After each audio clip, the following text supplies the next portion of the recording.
नमस्कार सभी विद्यार्थियों का एक बार फिर से एग्री कोचिंग बाय विकास सर परिवार में स्वागत करता हूं।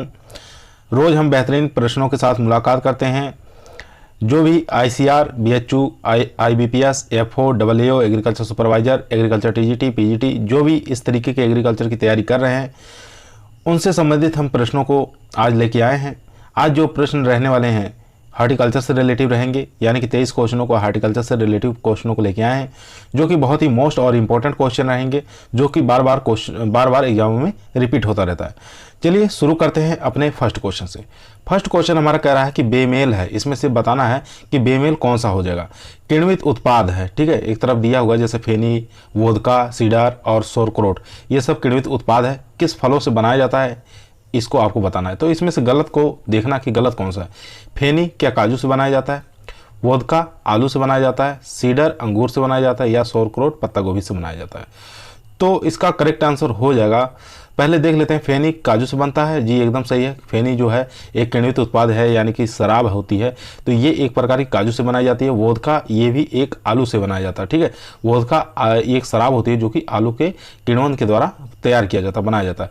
सीडार जो होता है ये अंगूर से नहीं बनता है, ठीक है, ये हो जाएगा सेब से, ठीक है, एप्पल से बनाया जाता है इसको सीडार जो होता है। तो हमारे क्वेश्चन का करेक्ट आंसर हो जाएगा यानी कि थर्ड ऑप्शन, ठीक है, ये आप याद रखें। सीडार जो होता है अंगूर से नहीं बनाया जाता, वो सेब से बनाया जाता है। और सोरक्रोट जो होता है ये पत्ता गोभी से बनाया जाता है। ये एक प्रकार का किण्वित सलाद होता है, ठीक, फर्मेंटेशन द्वारा एक प्रकार की सलाद तैयार की जाती है। सोरक्रोट उसको कहा जाता है जो पत्ता गोभी से बनाई जाती है। तो हमारे क्वेश्चन का करेक्ट आंसर हो गया यानी कि थर्ड ऑप्शन। चलिए चलते हैं दोस्तों क्वेश्चन नंबर 2 पर। क्वेश्चन नंबर 2 काफी इंपॉर्टेंट क्वेश्चन है, हार्टिकल्चर से रिलेटिव है, जो कि प्रिजर्वेशन से है। यहाँ पूछ रहा है डिब्बाबंदी के जनक कौन है, ठीक है, डिब्बाबंदी के जनक किसको कहा जाता है।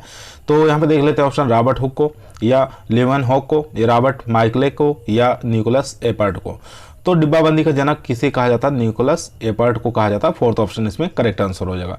चलिए चलते हैं क्वेश्चन नंबर 3 पर।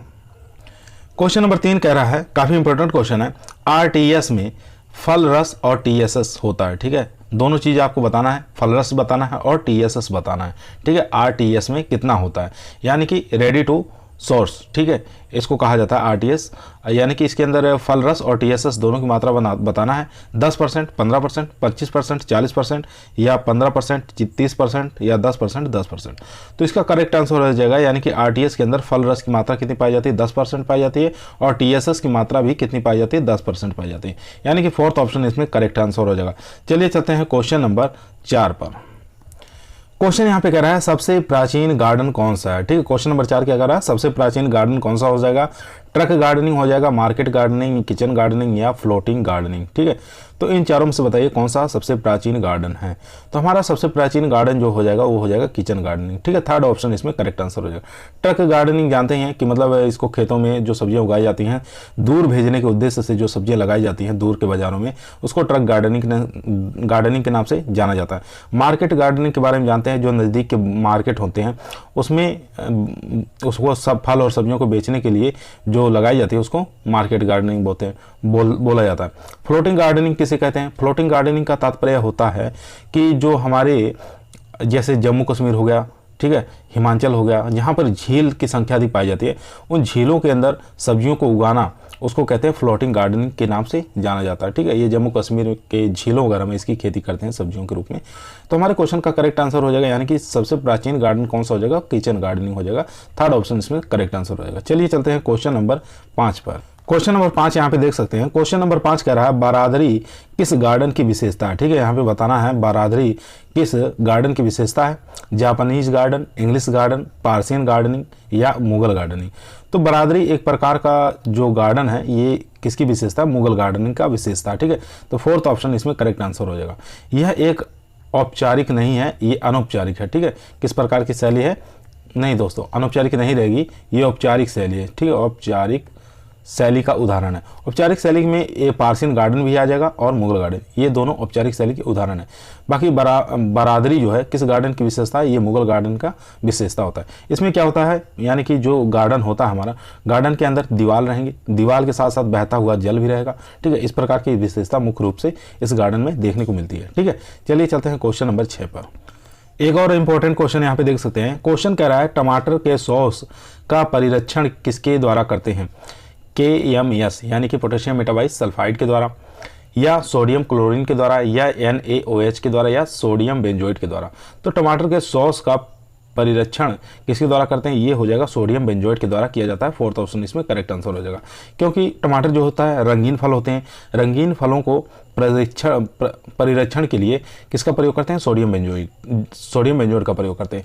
लेकिन अगर यही क्या रंगहीन हो, ठीक है, यही रंगहीन फल है, तो उसके लिए पोटेशियम मेटाबाइसल्फाइड का प्रयोग किया जाता है, ये आप याद रखेंगे, ठीक है। दो प्रकार के हम परिरक्षण काम में लेते हैं, एक होता है रंगहीन, एक होता है रंगहीन, एक होता है रंग वाले, ठीक है, जो कलर वाले होते हैं, ठीक है। कलर के लिए सोडियम बेंजोएट का और रंगहीन के लिए पोटेशियम मेटाबाइसल्फाइड का प्रयोग करते हैं। चलिए चलते हैं क्वेश्चन नंबर 7 पर। क्वेश्चन यहाँ पे कह रहा है कि सर्वाधिक उगाया जाने वाला मशरूम कौन सा है, ठीक है। सबसे अधिक जो मशरूम उगाया जाता है उसमें से कौन सा है, यहाँ पे इसका वैज्ञानिक नाम दिया हुआ है। जैसे पहले देख लेते हैं क्या वैज्ञानिक नाम है, एगेरिकस बिस्पोरस, वेलवेरिला डिस्पिलेरिया या फ्लोरोटस स्पीसीज या केलोसाइबी इंडिका। इन चारों में से बताइए कौन सा करेक्ट आंसर हो जाएगा। तो सर्वाधिक उगाया जाने वाला जो मशरूम होता है वो हो जाएगा एगेरिकस बिस्पोरस, यानी कि ए ऑप्शन इसमें करेक्ट आंसर हो जाएगा। यहाँ पे केलोसाइबी इंडिका ये कैसा होता है, मिल्की मशरूम होता है, ठीक है। मिल्की जो मशरूम होता है ये हो जाएगा केलोसाइबी इंडिका, इसको कम ही उगाया जाता है, ठीक है। तो हमारे क्वेश्चन का करेक्ट आंसर हो जाएगा ए ऑप्शन। चलिए चलते हैं क्वेश्चन नंबर 9 पर। क्वेश्चन यहाँ पे देख सकते हैं, क्वेश्चन कह रहा है कौन सा स्वपरागित फसल है, ठीक है। इसमें से बताना है कौन सा स्वपरागित फसल है। ये जितने भी देख रहे हैं, जीरा है, मेथी है, धनिया है, सौंफ है, ये सब बीजीय मसाले हैं, ठीक है। क्या है, बीजीय मसाले हैं। तो इसमें से बताना है कि कौन सा स्वपरागित है। तो ऑप्शन देख लेते हैं, मेथी है, जीरा है, धनिया है या सौंफ है। तो इसका करेक्ट आंसर हो जाएगा यानी कि मेथी जो होती है ये स्वपरागित होती है। बाकी जीरा, धनिया और सौंफ ये तीनों कैसे होते हैं, परपरागित है, ठीक है, परपरागित हैं, ये आप याद रखेंगे। जीरा, धनिया, सौंफ परपरागित है, मेथी जो होती है ये स्वपरागित होती है, स्वयं परागित हो जाती है। एक चीज़ कभी कभी पूछ लेता है कि NRCS, ठीक है, ये यानी कि कहाँ पर स्थित है, राष्ट्रीय बीजीय मसाला अनुसंधान केंद्र, ठीक है, ये तवीजी अजमेर में है। और एक पूछता है IISR, ठीक है, ये कहाँ पे हो जाएगा, ये कालीकट में हो जाएगा। कालीकट कहाँ पड़ता है, ये केरल में पड़ता है, ये आप याद रखेंगे। चलिए चलते हैं क्वेश्चन नंबर 10 पर। क्वेश्चन यहाँ पे देख लेंगे, क्वेश्चन कह रहा है कसूरी मेथी का वैज्ञानिक नाम क्या होता है, ठीक है। कसूरी मेथी का मतलब होता है जो सुगंधित मेथी होती है उसका वैज्ञानिक नाम क्या था, यहाँ पे पूछ रखा है। तो ऑप्शन देख लेते हैं, ट्राइगोनेला फोइनम ग्रेइकम या ट्राइगोनेला कॉर्निकुलेटा या फोनिकुलम वाल्गेयर या कोरिएंड्रम सेटाइवम। तो ये जानते हैं कोरिएंड्रम सेटाइवम किसका हो जाएगा, ये धनिये का हो जाएगा, ठीक है, ये हो जाएगा धनिये का। और फोनिकुलम वाल्गेयर ये तो जानते हैं किसका हो जाता है, सौंफ का हो जाता है, ये इसका वैज्ञानिक नाम हो जाता है। अब इन दोनों में से बताइए कौन सा करेक्ट आंसर हो जाएगा। तो इसका करेक्ट आंसर हो जाएगा यानी कि कसूरी मेथी का वैज्ञानिक नाम क्या होता है, ट्राइगोनेला कॉर्निकुलेटा हो जाएगा, यानी कि सेकंड ऑप्शन इसमें करेक्ट आंसर हो जाएगा। ट्राइगोनेला फोइनम और ग्रेइकम ये किसका हो जाएगा, यानी कि जो सामान्य मेथी होती है, ठीक है, सामान्य मेथी जो होती है उसका वैज्ञानिक नाम हो जाएगा। सामान्य मेथी के जो फूल लगते हैं वो सफ़ेद रंग के लगते हैं, और जो कसूरी मेथी है इसके फूल किस प्रकार के लगते हैं, ये नारंगी या पीले कलर के लगते हैं, ये आपको याद होना चाहिए। नारंगी या पीले कलर के फूल लगते हैं किसके, कसूरी मेथी के, यही एक पहचान होती है। चलिए चलते हैं क्वेश्चन नंबर 12 पर। क्वेश्चन यहाँ पे कह रहा है फ्लावर क्लॉक किस गार्डन की विशेषता है, ठीक है। फ्लावर ब्लॉक का मतलब होता है कि फूलों से बनी हुई घड़ी किस गार्डन की विशेषता है। वृंदावन गार्डन मैसूर में, लाल बाग बेंगलोर में, राष्ट्रपति भवन गार्डन नई दिल्ली में या शालीमार, ये शालीमार रहेगा, ठीक है, शालीमार गार्डन श्रीनगर में। तो इसका करेक्ट आंसर हो जाएगा यानी कि लाल बाग बेंगलोर। लाल बाग गार्डन कहाँ पर है, बेंगलोर में। ये एक प्रकार का फ्लावर क्लॉक गार्डन है, ठीक है, यानी कि फूलों की बनी हुई घड़ी। और बाकी वृंदावन गार्डन मैसूर में है, राष्ट्रपति भवन गार्डन नई दिल्ली में है, शालीमार बाग गार्डन ये श्रीनगर में हो जाएगा। तो हमारे क्वेश्चन का करेक्ट आंसर हो जाएगा यानी कि सेकंड ऑप्शन लाल बाग बेंगलोर। चलिए चलते हैं क्वेश्चन नंबर 13। क्वेश्चन कर रहा है कौन सा गर्मी के ऋतु में उगाए जाने वाला फूल है, ठीक है। कब उगाते हैं, गर्मी के सीजन में उगाए जाने वाला फूल आपको बताना है, जो कि 1 वर्षीय मौसमी फूल होता है, ठीक है, 1 वर्षीय मौसमी फूल होता है। बाल्सम है, कॉस्मोस है या अमरेंथस है या जीनिया है। इन चारों में से बताइए कौन सा करेक्ट आंसर होगा। तो बाल्सम की बात कर लेते हैं। तो बाल्सम ये वर्षा ऋतु का, वर्षा सीजन का फूल है। कॉस्मोस ये भी वर्षा सीजन का फूल है। उसके बाद अमरेंथस ये भी वर्षा ऋतु का फूल है। उसके बाद बचा है जीनिया। तो हमारे क्वेश्चन का करेक्ट आंसर हो जाएगा यानी कि गर्मी ऋतु का सीजन का फूल जो होता है ये होता है जीनिया। ठीक है, इसके अलावा कोचिया को भी उगा सकते हैं, कोचिया को भी याद रखेंगे, पूचुकेला को भी याद रखेंगे और गार्डलिया ये इसको भी याद रखेंगे। इन 4 प्रकार के फूलों को जो गर्मी के सीजन में हम लगा सकते हैं। मुख्य रूप से जीनिया का ही पूछा जाता है कि जीनिया को किस मौसम में हम इसको उगा सकते हैं, लगा सकते हैं और इसके फूल कौन से सीजन में आते हैं। ठीक है, चलते हैं क्वेश्चन नंबर 14 पर। एक और इम्पॉर्टेंट और मोस्ट इम्पॉर्टेंट क्वेश्चन कह रहा है रॉक गार्डन स्थित है। आपको बताना रॉक गार्डन कहाँ पर स्थित है, उदयपुर में, जालंधर में, मैसूर में या चंडीगढ़ में। रॉक गार्डन के बारे में जानते हैं, जहाँ पर छोटे छोटे पत्थरों के गार्डन तैयार करते हैं, वहाँ पे फूल लगाए जाते हैं, उस ऐसे गार्डन को रॉक गार्डन के नाम से जाना जाता है। तो ये बताना है कहाँ पर स्थित है, तो ये हो जाएगा यानी कि चंडीगढ़ में। ठीक है, हमारे क्वेश्चन का करेक्ट आंसर हो जाएगा 4 नंबर चंडीगढ़। और एक चीज़ और यहाँ पे पूछ लेता कि रोज गार्डन कहाँ पर स्थित है, तो रोज गार्डन जो है ये भी कहाँ पर हो जाएगा, चंडीगढ़ में हो जाएगा। ठीक है, करेक्ट आंसर इसका चंडीगढ़ हो जाएगा। चलिए चलते हैं क्वेश्चन नंबर 15 पर। क्वेश्चन यहाँ पे कह रहा है गुलाब में प्रूनिंग का उपयुक्त समय क्या है। ठीक है, गुलाब में प्रूनिंग का समय बताना है, जनवरी, मार्च या जुलाई या अक्टूबर। तो गुलाब में सामान्य रूप से कटाई छटाई यानी कि प्रूनिंग का समय जो किया जाता है वो कब करते हैं, अक्टूबर के महीने में करते हैं। ठीक है, 4th ऑप्शन इसमें करेक्ट आंसर हो जाएगा। तो गुलाब में प्रूनिंग करना आवश्यक हो जाता है। ठीक है, ताकि अच्छे आकार के और काफ़ी बड़े आकार के फूल प्राप्त हो सके हमें। चलिए चलते हैं क्वेश्चन नंबर 16 पर। यहाँ पे क्वेश्चन देखेंगे, काफ़ी इंपॉर्टेंट क्वेश्चन है। क्वेश्चन कह रहा है फ्रेंडशिप और हैप्पी एंड। ठीक है, हैप्पीनेस होगा ये। ठीक है, ये आप याद रखेंगे, हैप्पीनेस और फ्रेंडशिप ये दोनों किसमें किसकी है, गुलाब की है, ग्लेडियोलस की है, गुलदाउदी की या गेंदा की। तो इन चारों में से बताइए कौन सा करेक्ट आंसर हो जाएगा। ठीक है, फ्रेंडशिप और हैप्पीनेस किसकी वैरायटियाँ हैं, तो इसका करेक्ट आंसर हो जाएगा यानी कि ग्लेडियोलस की वैरायटियाँ हैं। सेकंड ऑप्शन इसमें करेक्ट आंसर हो जाएगा।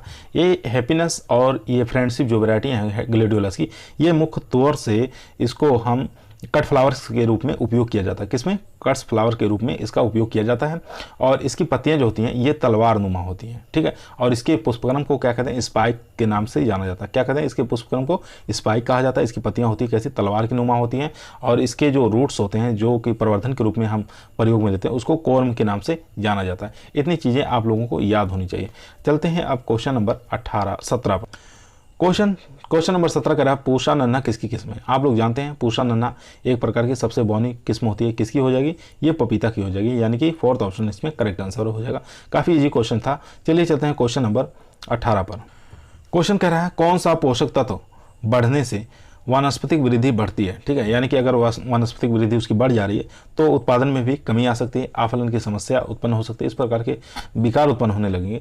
तो यहाँ पे देखना है कार्बन है, नाइट्रोजन है, कैल्शियम है या फास्फोरस। जाहिर सी बात है कि कौन सा पोषक तत्व डालेंगे जिसकी वनस्पतिक वृद्धि अधिक होगी, तो नाइट्रोजन की पोषकता अधिक होने से क्या होता है, इसमें नाइट्रोजन की अधिकता से क्या होगा, वनस्पतिक वृद्धि तेजी से बढ़ेगी। ठीक है, कार्बन का अनुपात अगर हम अच्छा देंगे प्लांट्स को तो उसमें फूल और फल जो होते हैं काफ़ी अच्छे आकार के प्राप्त होते हैं। ठीक है, इसलिए कार्बन और नाइट्रोजन का अनुपात थोड़ा संतुलित मात्रा में देना चाहिए।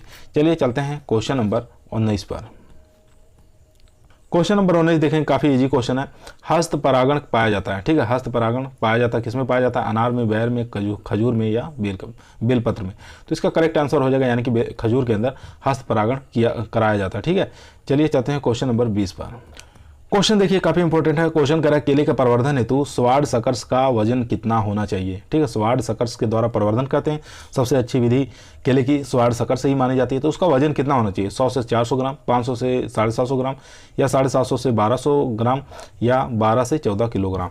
तो इसका करेक्ट आंसर हो जाएगा यानी कि 500 से लेके 750 ग्राम। ठीक है, स्वाड सकर्स का वजन होना चाहिए। उसके बाद बात कर लेते हैं इसमें कि इसके जो होते हैं जो तना लगाया जाता है उसको क्या कहा जाता है, स्यूडोस्टेम के नाम से जाना जाता है। ठीक है, और इसका वैज्ञानिक नाम क्या होता है, कमेंट में बताइए केले का वैज्ञानिक नाम क्या होता है, तो कमेंट में आप लोग छाप देंगे। उसके बाद एक चीज़ और आता है, इसके पुष्पक्रम को क्या कहा जाता है, केले के पुष्पक्रम को क्या कहा जाता है, स्पैडिक्स कहा जाता है, ये आप याद रखेंगे।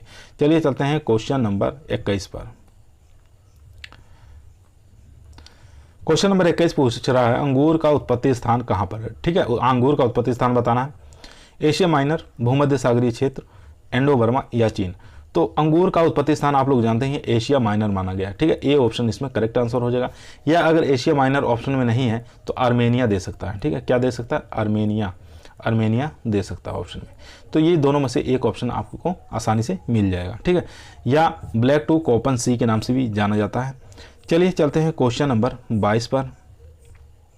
क्वेश्चन देख सकते हैं, काफ़ी इंपॉर्टेंट क्वेश्चन है, बहुत ही दमदार क्वेश्चन है, पूछा गया है एग्जाम में, बहुत बार ये आया हुआ, रिपीट हुआ है। तो क्वेश्चन देखेंगे, पपेन पपीता से प्राप्त होता है, जानते हैं पपेन किससे प्राप्त होता है, पपीता से प्राप्त किया। इसके अंदर प्रोटीन कितनी मात्रा पाई जाती है, ठीक है, परसेंट में बताना है। 11.6%, 79.9% या 72.2% या 56.3%, इन चारों में से बताइए कौन सा करेक्ट आंसर हो जाएगा। तो इसका करेक्ट आंसर हो जाएगा यानी कि पपीता के पपेन में प्रोटीन की मात्रा 72.2% पाई जाती है, ठीक है। तो सी ऑप्शन इसमें करेक्ट आंसर हो जाएगा। चलिए चलते हैं क्वेश्चन नंबर 23 पर, जो कि आज का हमारा लास्ट सवाल होगा, लास्ट क्वेश्चन होगा। क्वेश्चन कह रहा है, काफ़ी इंपॉर्टेंट क्वेश्चन है, हस्तबहार, ठीक है, अमरूद में फूल कब आते हैं, ठीक है। 3 प्रकार की बहार होती हैं, हस्तबहार, अम्बे बहार और मृग बहार। तो इसमें बताएंगे कि अमरूद में जो हस्तबहार आती है इसमें फूल कब लगते हैं। तो एक ट्रिक आपको बता दे रहे हैं, काफ़ी अच्छे से आपको याद हो जाएगा। जैसे कि अमरी है, अमरी है, ठीक है, इसको कहते हैं अम्बे बहार, मृग बहार और हस्तबहार। 3 प्रकार की बहारें पाई जाती हैं, ये 3 प्रकार की बहारें हो गई आपकी। उसके बाद एक और ट्रिक इसके सामने ही जस्ट लिखेंगे, उसको वो ट्रिक रहेगी हमारी फाजूसी, ठीक है, फाजूसी, यानी कि जो अम्बे बहार में फूल लगेंगे वो फरवरी और मार्च में लगेंगे, मृग बहार में जो फूल लगेंगे जून से जुलाई में लगेंगे, हस्तबहार में जो फूल लगेंगे सितंबर से अक्टूबर में लगेंगे। ये आप याद रखेंगे। तो अम्बरीय फाजूसी, इस ट्रिक के माध्यम से आप याद कर लेंगे किस महीने में कौन से फूल लगते हैं।